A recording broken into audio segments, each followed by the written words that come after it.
Dalali wa taifa, leo niko Kigamboni Tuangoma na kuletea nyumba hii hapa nzuri sana. Ina vyumba vitatu vya kulala, vyumba viwili ni master na nje ina servant quarter ya vyumba viwili na choo pamoja na tenki la maji, umeme na kila kitu kipo.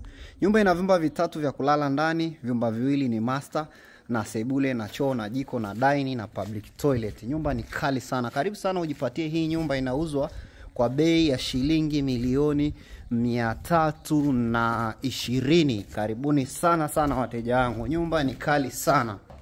Hapa ni sitting room. Sitting room ya kibabe. Hii hapa ni dining room ya kibabe. Hili hapa ni jiko la kifahari. Halafu hapa kuna store. Umeona bwana, nyumba ni kali sana mteja wangu. Nyumba nzuri, public toilet. Hichi hapa chumba cha kwanza ambacho ni master. Chumba cha pili ambacho sio master, na hiki ni chumba cha tatu ambao ni master kuu. Karibu sana ujipatie hii nyumba. Twende sasa nyuma niweze kukuonesha servant quarter.